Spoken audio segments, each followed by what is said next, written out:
Bonjour à tous, bienvenue sur cette chaîne YouTube. Je veux tout d'abord commencer par me présenter. Je suis Alaï, ingénieure en électricité courant faible, courant fort depuis 2021. Sur cette chaîne, nous allons explorer le métier de chargé d'études courant fort, courant faible, comprendre ses responsabilités et apprendre à réaliser les tâches qui lui incombent. Nous verrons divers sujets que vous pourrez rencontrer en tant que chargé d'études, CFO, CFA et comment les aborder efficacement. J'ai créé cette chaîne YouTube pour aider les gens à mieux comprendre le métier de chargé d'études courant fort, courant faible et pour rendre ce métier le plus accessible possible. Depuis 2021, j'ai travaillé sur plus de 50 projets de construction, qu'il s'agisse de projets de bâtiments recevant du public ou de logements collectifs. Mon objectif sur cette chaîne est de partager mon expérience avec le plus grand nombre et pouvoir échanger avec vous. Donc, dans cette toute première vidéo, nous allons voir les différents acteurs de la construction et ensuite les étapes de la construction des bâtiments et enfin les tâches spécifiques d'un chargé d'études courant fort, courant faible. Donc, dans un projet de construction de bâtiment, on a d'abord la maîtrise d'ouvrage. C'est le client, enfin, dans notre jargon, c'est la personne qui finance le projet. Et donc, cette entité-là, qui est la maîtrise d'ouvrage, elle construit un bâtiment pour un exploitant. Donc, l'exploitant sera la personne qui est responsable de l'exploitation du bâtiment. Dans la plupart des projets où généralement c'est pas obligatoire, mais on a un assistant maîtrise d'ouvrage qui l'aide à définir ses objectifs et, euh, et à piloter ou même à exploiter le bâtiment, le projet. Donc ensuite, on a la maîtrise d'œuvre qui coordonne et supervise la réalisation du projet.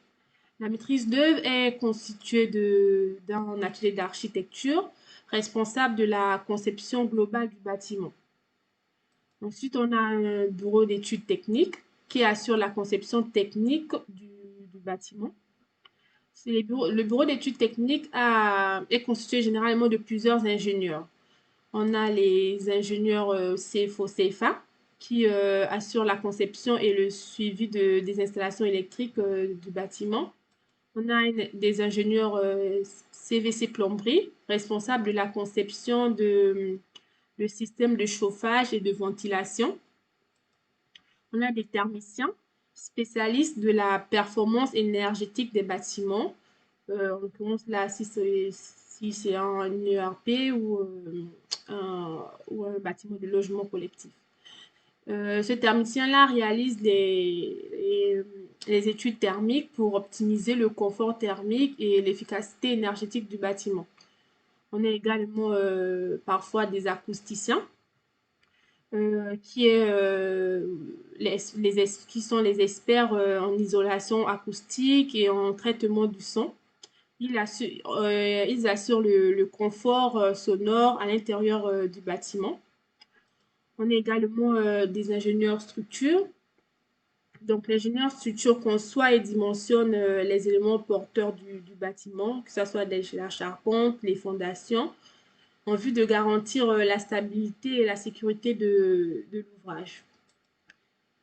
On a également des ingénieurs, ingénieurs environnement, on va parler au singulier pour être, ce sera plus facile. Donc, voilà. Ensuite, on a enfin un économiste qui fait partie de la maîtrise d'œuvre. Et l'économiste, lui, c'est la personne qui gère l'aspect financier de la globalité du projet. Il estime le coût et assure le suivi budgétaire des travaux. On est également sur le projet en OPC. OPC pour ordonnancement, pilotage et coordination. L'EPC gère la planification et la coordination des travaux pour assurer le respect des délais et la bonne organisation du chantier. Donc voilà. Ensuite, donc sur le projet, on a cette partie-là, ce qui est vraiment très important pour la réalisation d'un projet. On a un bureau d'études techniques, ou encore appelé bureau de contrôle, qui assure la conformité des travaux aux normes et aux réglementations. Donc, c'est vraiment cette entité-là qui assure que les travaux respectent bien les réglementations en vigueur. Par exemple, pour le lot CFO-CFA, qui est le lot qui nous intéresse ici, il assure la conformité par rapport à la norme NFC 1500 du bâtiment. Ensuite, on a sur le projet les entreprises de construction, naturellement. C'est ces entreprises-là qui réalisent les travaux sur le chantier, donc qui construisent le bâtiment. Et enfin, on a un coordinateur SPS, c'est cette personne-là qui veille à la sécurité du chantier. Voilà. Pour ce qui, pour ce qui concerne les acteurs de la construction, alors en deux, les étapes de la construction d'un bâtiment. Donc, on a trois grandes étapes dans la construction d'un bâtiment. On a d'abord trois grandes étapes, mais qui se déclinent en quatre étapes. Euh, on a d'abord, dans un premier temps, la phase de conception. Cette phase de conception est constituée de plusieurs phases qui se déclinent en plusieurs phases. On a la phase d'analyse des besoins. C'est cette phase-là qui permet de déterminer les besoins et les attendus de la maîtrise d'ouvrage ou même de l'exploitant. Et pendant cette phase-là, on a également la phase d'étude de faisabilité, savoir si le budget prévu par la maîtrise d'ouvrage, enfin les travaux qui seront réalisés rentrent effectivement dans le budget de la maîtrise d'ouvrage ou pas, si par rapport, bon, ça c'est un point. Si le site également le site choisi par la maîtrise d'ouvrage peut accueillir le bâtiment. Ça fait partie des sujets à aborder lors de cette étude de faisabilité. On a la phase de conception des plans, que ce soit des plans électriques, les plans architecturaux. C'est d'abord la maîtrise d'ouvrage, en l'occurrence, qui réalise les plans. Et sur la base des plans réalisés par le bureau, l'atelier d'architecture, le bureau d'études techniques réalise ses études. Donc voilà, ces études et donc ces plans. On a également la rédaction des pièces marchées au cours de cette phase de conception. Alors, les pièces marchées peuvent être les DPJF. Moi, je ne veux pas développer cet aspect-là aujourd'hui, mais ici, c'est bon à savoir que dans les pièces marchées, pardon, on a des cahiers des charges techniques, on a des DPJF, qui sont des tableaux estimatifs. Alors, ensuite, on a la phase de réalisation. Bon, la phase de réalisation, on a principalement qui se décline en deux phases. La phase de période de préparation de chantier. Au cours de cette phase-là, on a des réunions de chantier qui rassemblent l'ensemble des corps d'État, c'est-à-dire les corps d'État courant fort, courant faible, par exemple, les lots courant fort, courant faible, les lots CVC plomberie, les lots charpente, les lots menuiserie, etc. Donc voilà, c'est pendant cette étape-là que toutes les entreprises se rencontrent et discutent au vu du bon déroulement des travaux.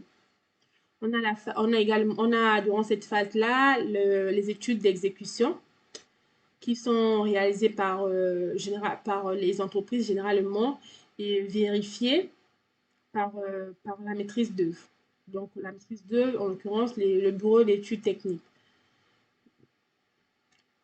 Voilà. Et on a également, durant cette phase-là, la validation des choix des matériaux. Donc, les entreprises présentent les matériaux prévus sur le projet à la maîtrise d'œuvre et à la maîtrise d'ouvrage. Et la maîtrise d'œuvre valide. La maîtrise d'ouvrage également valide si ces matériaux-là correspondent effectivement ou pas. Donc, voilà. Durant cette phase-là, la maîtrise d'œuvre notamment le bureau d'études techniques, réalise des visas. Donc, on verra dans les prochaines vidéos comment réaliser des visas et qui réalise ces visas-là. Voilà. Ensuite, on a la phase travaux qui fait partie de la phase de réalisation. Pendant cette phase-là, on a des réunions de chantier et on a également des avis sur les documents d'exécution qui continuent durant cette phase.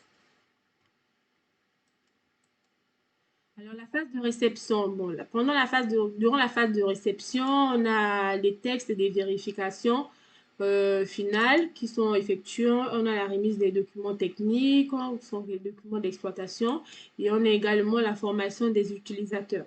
C'est vraiment durant cette phase-là que tout est fait en vue de la bonne exploitation du bâtiment. Alors, le, on arrive là au paragraphe 3, chargé d'études courant fort, courant faible. C'est ici qu'on va voir les différentes tâches qui incombent au chargé d'études courant fort, courant faible. Alors, le chargé d'études courant fort, courant faible est principalement, ces tâches sont principalement la conception des plans et des schémas électriques. Donc, sur la base des plans architecturaux, le chargé d'études courant fort, courant faible réalise des plans électriques. Voilà. Donc, on verra dans des prochaines vidéos comment réaliser ces plans électriques, comment réfléchir à un chargé d'études, qu'est-ce qui est attendu de lui, etc. Donc voilà, cette première vidéo, c'est vraiment pour avoir les grandes lignes et pour ne pas prendre peur parce que ce métier, il est quand même assez accessible quand on comprend ces grandes lignes-là. Voilà. Le chargé d'études, c'est FOCFA également en charge de réaliser l'estimatif des travaux, des travaux courant fort, courant faible. C'est-à-dire, donc, en tant que chargé d'études, vous devez réaliser un estimatif de tout ce qui est électrique dans le bâtiment, que ce soit le courant fort ou le courant faible.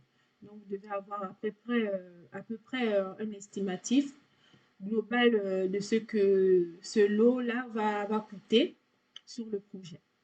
Donc voilà, on verra également sur les prochaines vidéos comment faire les estimatifs et comment appréhender cette tâche-là. Voilà. Ensuite, on a la rédaction des pièces, des documents techniques. Donc, dans ces documents techniques-là, on peut avoir des cahiers des charges techniques, des notices, des études également, hein, des rapports d'études, que ça soit études d'éclairement, rapports d'études, rapports de notes de calcul. Donc, tous ces documents-là sont inclus dans les documents techniques. Donc, voilà, on verra également dans des prochaines vidéos quels sont ces documents-là et comment les réaliser. Donc, voilà. Le chargé d'études courant fort, courant faible est également en charge des suivis de chantier. Il doit, tout après la conception et pendant la réalisation du chantier, il se doit d'effectuer des visites ponctuelles et suivre l'avancement du chantier. Donc voilà. Pour résumer, sur cette première vidéo, nous avons vu les principaux acteurs de l'acte de construction. Nous avons également vu les étapes de la construction, les principaux étapes, que ce soit la conception, la réalisation et la réception du bâtiment. Nous avons vu dans les grandes lignes les tâches qui incombent aux chargés d'études, courant fort, courant faible. Donc, dans la prochaine vidéo, nous verrons les détails de la phase de conception, quelles sont les différentes phases, que ce soit les phases APS, APD. Enfin, je ne vais pas vous perdre maintenant, mais voilà, ce sera le thème de notre prochaine vidéo. J'espère que cette toute première vidéo vous aura plu. Si vous avez des questions, n'hésitez pas à les mettre en commentaire. Je serai très ravie d'échanger avec vous. Et à très bientôt. Merci beaucoup.